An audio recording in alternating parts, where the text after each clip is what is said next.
Prime Minister Narendra Modi in the state of Gujarat. Listen in. Shri Bhupendra भाई पटेल, केंद्रीय मंत्रिपरिषद के मेरे साथी सर्बानंद सोनोवाल जी, सीआर पाटिल, मनसुख भाई मांडविया, शांतनु ठाकुर, नीमूबेन बामड़िया, इस कार्यक्रम में देश के 40 से ज्यादा स्थानों से जुड़े सभी मेजर पोर्ट से जुड़े अलग अलग राज्यों के मंत्रीगण, वरिष्ठ अधिकारीगण, अन्य महानुभाव और मेरे प्यारे भाई और बहनों, आप सभी का अभिनंदन।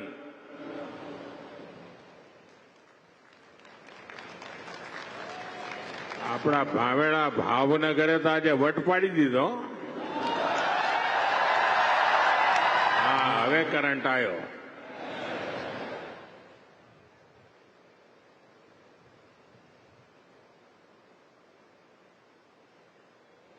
અહીંયા હું જોઉં છું કે પેન્ડોલની બહાર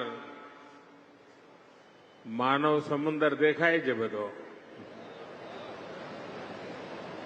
इतनी बड़ी संख्या में आप सब आशीर्वाद देने आए,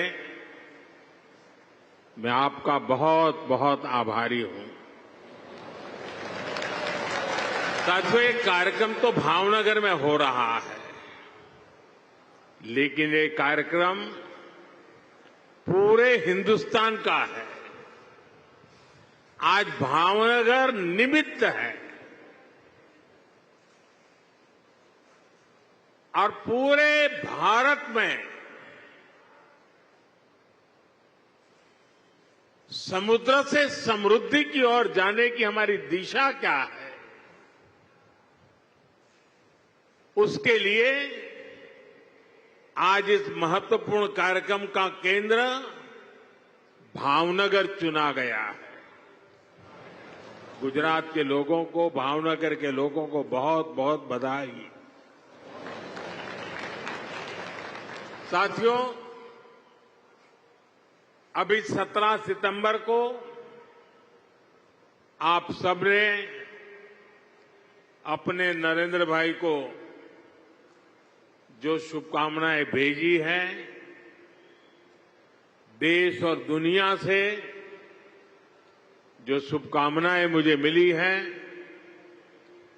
व्यक्तिगत तौर पर सबका धन्यवाद करना संभव नहीं है, लेकिन भारत के कोने कोने से और विश्व भर से ये जो प्यार मिला है, ये जो आशीर्वाद मिले हैं,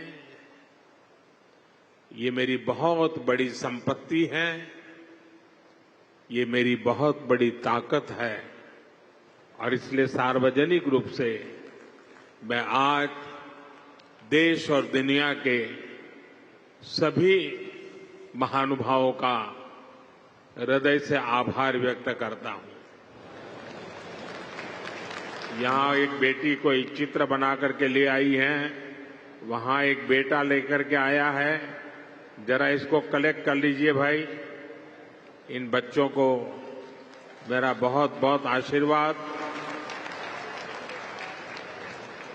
थैंक यू। जो लोग लाए हैं, मैं आपके प्यार के लिए मैं आपका आभारी हूं। आपने इतनी मेहनत की, धन्यवाद जी, धन्यवाद बेटा। थैंक यू दोस्त। साथियों, विश्वकर्मा जयंती से लेकर गांधी जयंती तक, यानी 17 सितंबर से 2 अक्टूबर तक पूरे देश में लाखों लोग सेवा पखवाड़ा मना रहे हैं। मुझे बताया गया है कि गुजरात में भी अभी तो 15 दिन का सेवा पखवाड़ा है, लेकिन पिछले 2-3 दिनों में सेवा पखवाड़े के दौरान बहुत से कार्यक्रम हुए। सैकड़ों जगह पर ब्लड डोनेशन कैंप लगे और इनमें 1 लाख लोग अब तक ब्लड डोनेट कर चुके हैं। ये सिर्फ मुझे जो गुजरात की जानकारी मिली वो बता रहा हूं मैं। अनेक शहरों में सफाई अभियान चलाए गए। लाखों लोग इन सफाई अभियानों में भी साथ आए। राज्य में 30,000 से ज्यादा जगहों पर, यह आंकड़ा बहुत बड़ा है, हेल्थ कैंप लगाए हैं, जहां लोगों को जांच और उपचार की मदद की जा रही है। खास करके महिलाओं के स्वास्थ्य को केंद्र में रखा गया है। देश भर में सेवा कार्यों से जुड़े हर किसी का मैं अभिनंदन करता हूं, उनका आभार व्यक्त करता हूं। साथियों, आज इस आयोजन में मैं सबसे पहले कृष्ण कुमार सिंह जी का पुण्य स्मरण करता हूं। सरदार साहब के मिशन से जुड़ते हुए उन्होंने भारत की एकता के लिए बहुत बड़ा योगदान दिया। आज ऐसे ही महान देशभक्तों की प्रेरणा से हम भारत की एकता को मजबूत कर रहे हैं। एक भारत श्रेष्ठ भारत की भावना को मजबूत कर रहे हैं। साथियों, आज मैं ऐसे समय में भावनगर आया हूं जब नवरात्र का पावन पर्व शुरू होने वाला है। इस बार जीएसटी में कमी की वजह से बाजारों में रौनक भी और ज्यादा रहने वाली है। और ये उत्सव के इसी माहौल में आज हम समुद्र से समृद्धि का महा उत्सव मना रहे हैं। ભાવનગરના ભાઈઓ મને માફ કરજો, મારે હિન્દીમાં એટલા માટે બોલવું પડે છે કે દેશભરના લોકો આમાં જોડાયેલા છે। દેશભરના લાખો લોકો જ્યારે કાર્યક્રમમાં જોડાયા છે, તો આપની ક્ષમા માંગીને મારે हिंदीમાં જ વાત કરવી રહી। साथियों, 21वीं सदी का भारत आज समुद्र को बहुत बड़े अवसर के रूप में देख रहा है। थोड़ी देर पहले यहां पोर्ट लेड डेवलपमेंट को गति देने के लिए हजारों करोड़ रुपए के प्रोजेक्ट का शिलान्यास और उद्घाटन किया गया है। देश में क्रूज टूरिज्म को प्रमोट करने के लिए आज मुंबई में इंटरनेशनल क्रूज टर्मिनल का भी लोकार्पण किया गया है। भावनगर के, गुजरात के विकास से जुड़े अनेक प्रोजेक्ट्स भी शुरू हुए हैं। मैं सभी देशवासियों को और गुजरात के लोगों को भी बहुत बहुत शुभकामनाएं देता हूं। साथियों, भारत आज विश्व बंधु की भावना से आगे बढ़ रहा है। दुनिया में हमारा कोई बड़ा दुश्मन नहीं है। सच्चे अर्थ में अगर हमारा कोई दुश्मन है तो वो है दूसरे देशों पर हमारी निर्भरता। यही हमारा सबसे बड़ा दुश्मन है और हमें मिलकर भारत के इस दुश्मन को निर्भरता वाले दुश्मन को हराना ही होगा। हमें ये बात हमेशा दोहरानी है, जितनी ज्यादा विदेशी निर्भरता उतनी ज्यादा देश की विफलता। विश्व में शांति, स्थिरता और समृद्धि के लिए दुनिया की सबसे बड़ी आबादी वाले देश को आत्मनिर्भर बनना ही होगा। हम दूसरों पर आश्रित रहेंगे तो हमारा आत्मसम्मान भी चोटिल होगा। 140 करोड़ देशवासियों के भविष्य को हम दूसरों पर नहीं छोड़ सकते। देश के विकास के संकल्प को हम दूसरों की निर्भरता पर नहीं छोड़ सकते। हम भावी पीढ़ी के भविष्य को दांव पर नहीं लगा सकते। और इसलिए भाइयों बहनों, આપણે ત્યાં ગુજરાતીમાં કહે कि भाई 100 दुखों की एक दवा, 100 दुखों की एक ही दवाई है और वो है आत्मनिर्भर भारत। आत्मनिर्भर भारत। लेकिन इसके लिए हमें चुनौतियों से टकराना होगा। हमें दूसरे देशों पर अपनी निर्भरता लगातार कम करते जाना होगा और अब भारत को आत्मनिर्भर बनकर दुनिया के सामने मजबूती के साथ खड़ा होना ही होगा। भाइयों और बहनों, भारत में सामर्थ्य की कोई कमी नहीं है, लेकिन आजादी के बाद कांग्रेस ने भारत के हर सामर्थ्य को नजरअंदाज किया। इसलिए आजादी के 6-7 दशकों बाद भी भारत वो सफलता हासिल नहीं कर पाया जिसके हम हकदार थे। इसके 2 बड़े कारण रहे। लंबे समय तक कांग्रेस सरकार ने देश को लाइसेंस कोटा राज में उलझाए रखा,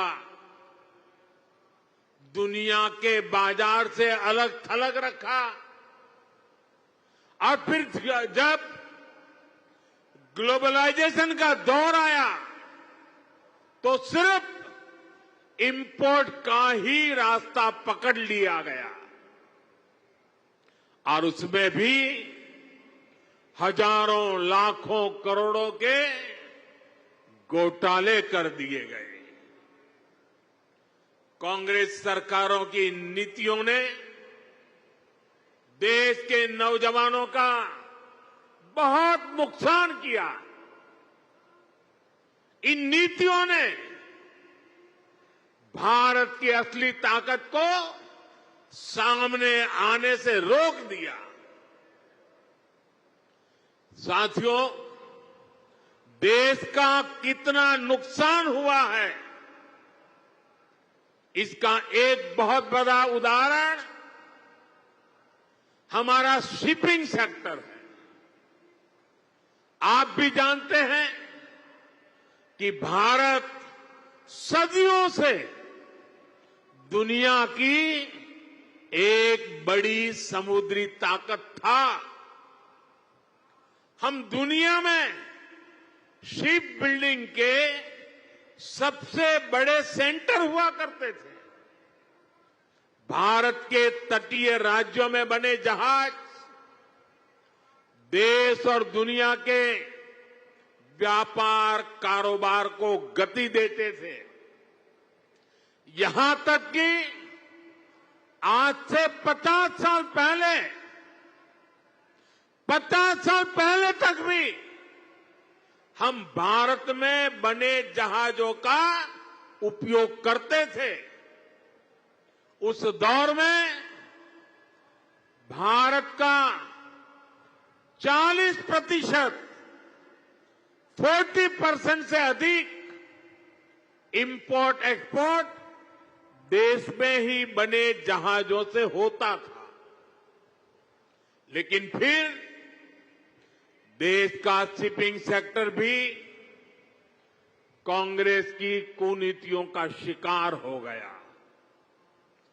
कांग्रेस ने भारत में जहाज निर्माण पर जोर देने के बजाय विदेशी जहाजों को किराया भाड़ा देना बेहतर समझा। इससे भारत में शिप बिल्डिंग इकोसिस्टम ठप हो गया। विदेशी जहाजों पर निर्भरता ये हमारी मजबूरी बन गया। परिणाम यह हुआ कि 50 साल पहले जहां 40% व्यापार भारतीय जहाजों पर होता था, वो हिस्सा घटकर सिर्फ 5% रह गया। यानी अपने 95% ट्रेड के लिए हम विदेशी जहाजों पर निर्भर हो गए। विदेशी जहाजों पर इस निर्भरता का हमें बहुत बड़ा नुकसान उठाना पड़ा। साथियों, में आज देश के सामने कुछ आंकड़े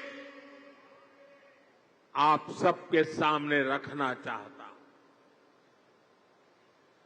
देशवासी ये जानकर हैरान रह जाएंगे कि आज भारत हर साल करीब $75 बिलियन यानी लगभग 6 लाख करोड़ रुपए 6 लाख करोड़ रुपए विदेशी शिपिंग कंपनियों को शिपिंग सर्विसेज के लिए देता है, किराया देता है। ये आज भारत का जितना डिफेंस बजट है, करीब करीब उतना पैसा किराए में दिया जा रहा है।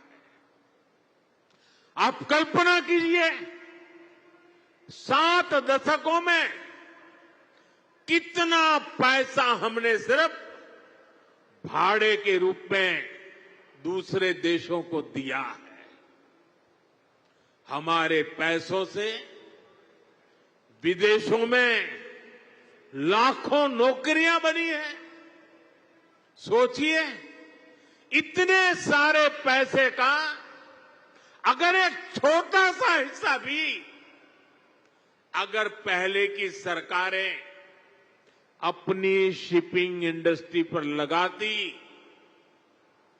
तो आज दुनिया हमारे जहाज इस्तेमाल कर रही होती, हमें लाखों करोड़ रुपए शिपिंग सर्विसेज के रूप में मिल रहे होते और हमारे बच जाते वो तो अलग। साथियों, भारत को अगर 2047 जब देश की आजादी के 100 साल होंगे, 2047 तक विकसित होना है, तो भारत को आत्मनिर्भर होना ही होगा।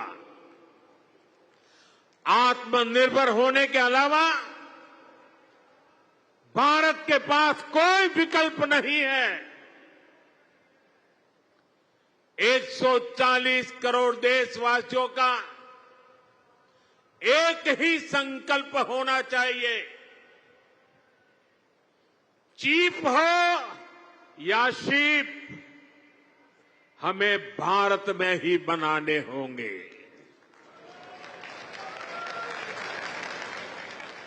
इसी सोच के साथ आज भारत का मैरीटाइम सेक्टर भी नेक्स्ट जनरेशन रिफॉर्म्स करने जा रहा है। आज से देश के हर मेजर पोर्ट को भांति भांति के डॉक्यूमेंट से, अलग अलग प्रोसेसेस से मुक्ति मिलेगी। वन नेशन वन डॉक्यूमेंट और one nation one port process अब व्यापार कारोबार को और सरल करने वाली है। हाल में ही जैसे हमारे मंत्री जी सर्बानंद सोनोवाल जी ने बताया, मॉनसून सेशन के दौरान पार्लियामेंट में हमने ऐसे अनेक पुराने कानूनों को बदला है जो अंग्रेजों के जमाने से चले आ रहे थे। हमने मैरीटाइम सेक्टर में अनेक रिफॉर्म करने का सिलसिला शुरू किया। हमारी सरकार ने 5 मैरीटाइम कानूनों को नए अवतार में देश के सामने रखा है। इन कानूनों से और इन कानूनों के आने से शिपिंग सेक्टर में, पोर्ट गवर्नेंस में एक बहुत बड़ा बदलाव आएगा। साथियों, भारत सदियों से बड़े बड़े जहाज बनाने में एक्सपर्ट रहा है।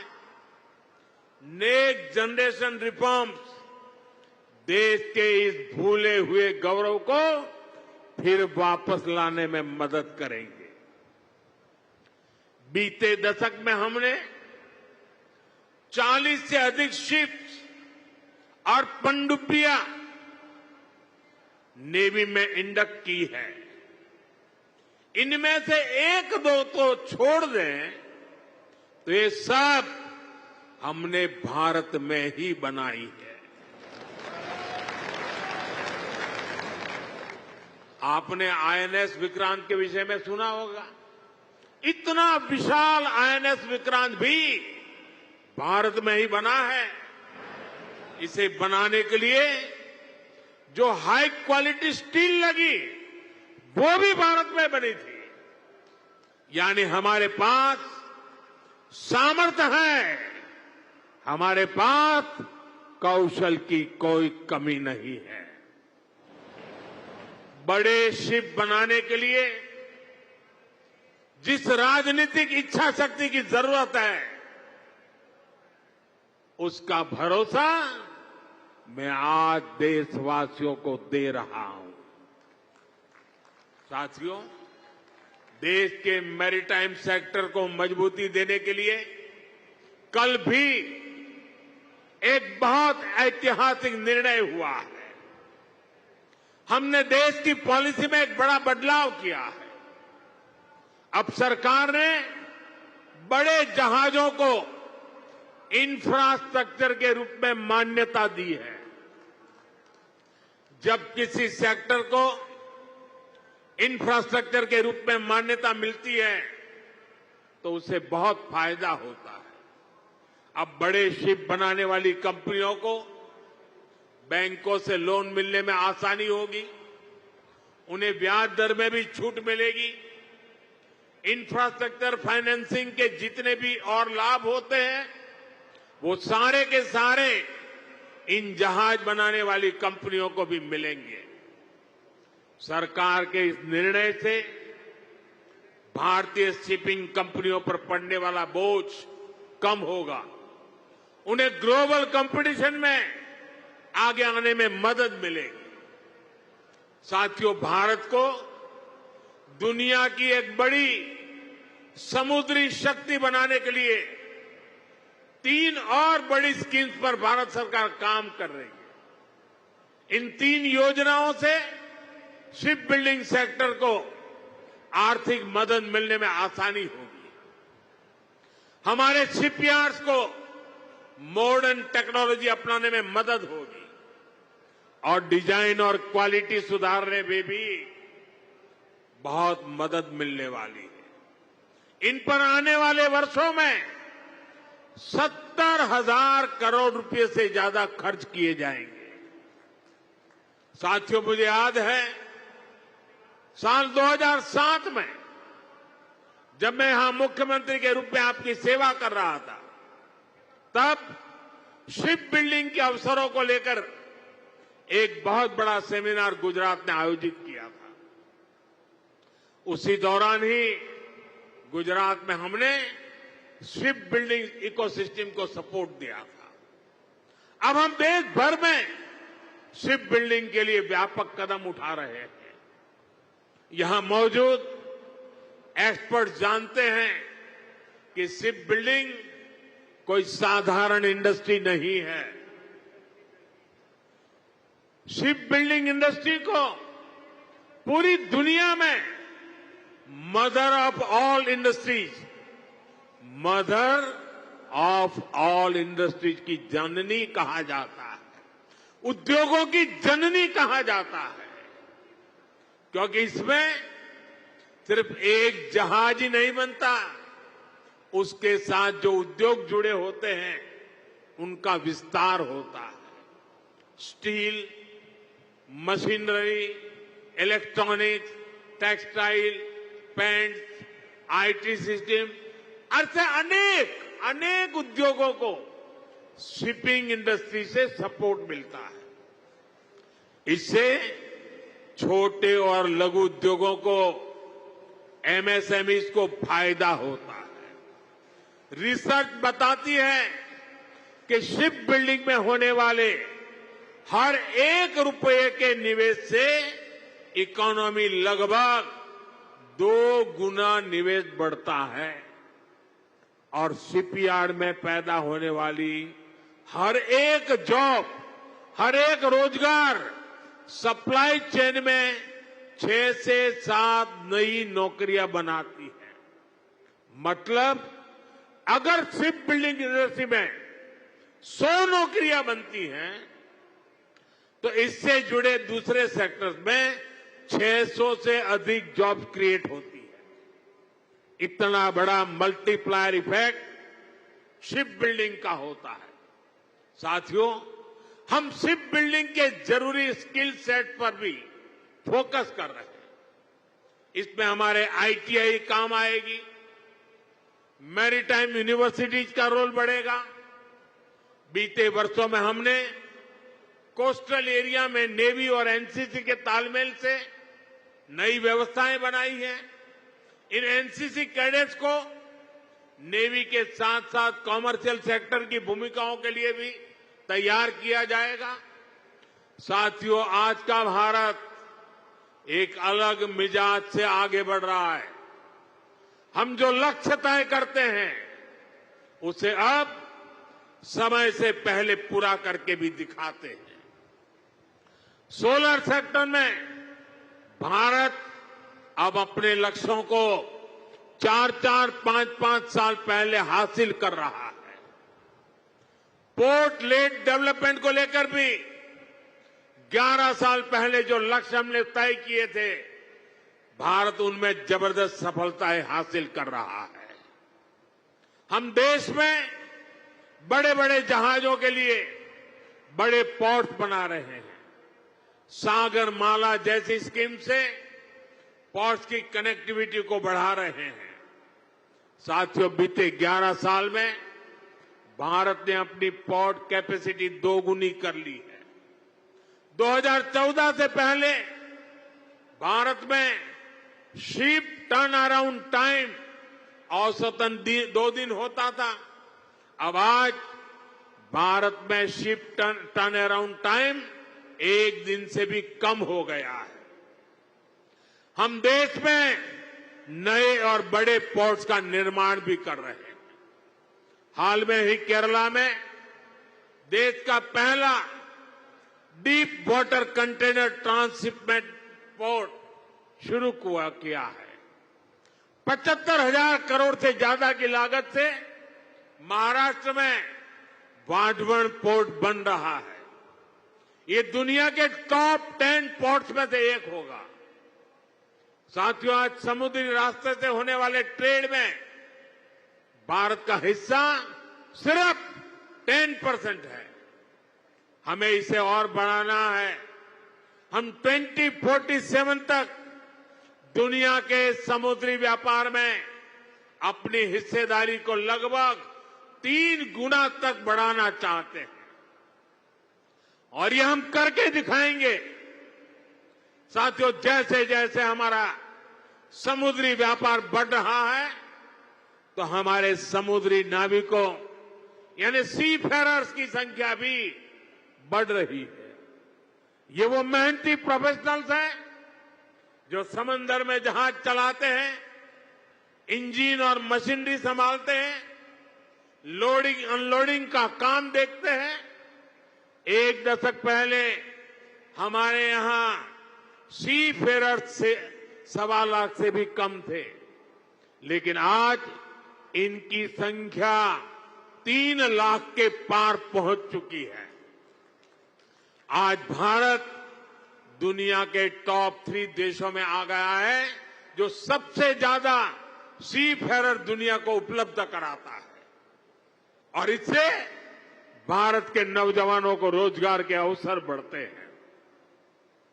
यानी भारत की बढ़ती शिप इंडस्ट्री दुनिया की ताकत भी बढ़ा रही है।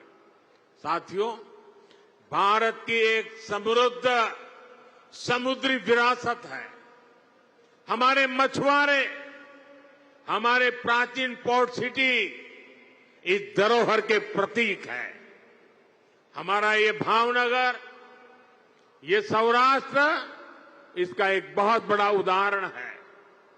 इस विरासत को हमें भविष्य की पीढ़ी तक पहुंचाना है, दुनिया को हमारा सामर्थ्य दिखाना है और इसलिए लोथल में हम एक शानदार मैरीटाइम म्यूजियम बना रहे हैं और ये भी दुनिया का सबसे बड़ा मैरीटाइम म्यूजियम बनेगा।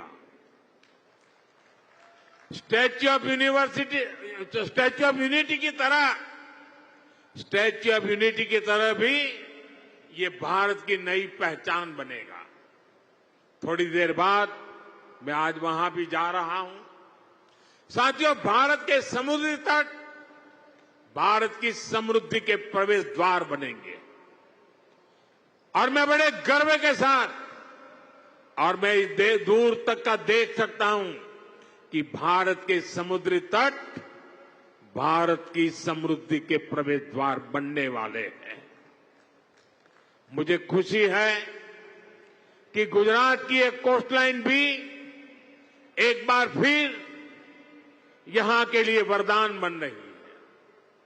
आज ये पूरा क्षेत्र देश को पोर्ट लेड डेवलपमेंट का नया रास्ता दिखा रहा है। आज देश में समंदर के रास्ते जितना कार्गो आता है उसका 40% गुजरात के पोर्ट्स हैंडल करते हैं। अब इन पोर्ट्स को डेडिकेटेड फ्रेट कॉरिडोर का भी फायदा मिलने वाला है। इससे देश के दूसरे हिस्सों तक तेजी से सामान पहुंचाना आसान होगा। इससे पोर्ट्स की एफिशिएंसी भी और अधिक बढ़ेगी। साथियों, यहां शिप ब्रेकिंग का भी एक बड़ा इकोसिस्टम बन रहा है। अलंका शिप ब्रेकिंग यार्ड इसका शानदार उदाहरण है। इससे भी यहां बड़ी संख्या में नौजवानों को रोजगार मिल रहा है। साथियों, विकसित भारत के लिए हमें हर क्षेत्र में, हर सेक्टर में तेजी से काम करना है और हम सब जानते हैं कि विकसित भारत का रास्ता आत्मनिर्भर भारत से होकर जाता है। इसलिए हमें याद रखना है, हम जो भी खरीदें वो स्वदेशी हो, हम जो भी बेचें वो स्वदेशी हो। मैं सभी दुकानदार साथियों से कहूंगा, आप अपनी दुकानों पर एक पोस्टर लगाएं जिसमें लिखा हो, गर्व से कहो ये स्वदेशी है। हमारा ये प्रयास हमारे हर उत्सव को तो भारत की समृद्धि का महोत्सव बना देगा। इसी भावना के साथ आप सभी को नवरात्रि की एक बार फिर से शुभकामनाएं देता हूं। एक छोटा बालक चित्र बना करके लाया है, कब से खड़ा है, उसके हाथ दुखते होंगे, कोई जरा इसको कलेक्ट करे। छोटा सा बालक है, शाबाश बेटे।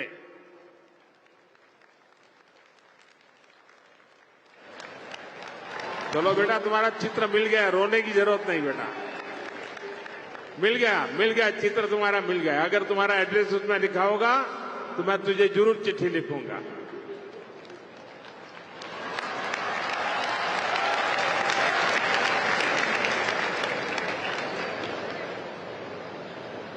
साथियों, ये छोटे छोटे बच्चों का प्यार, इससे बड़ी जीवन की पूंजी क्या हो सकती है।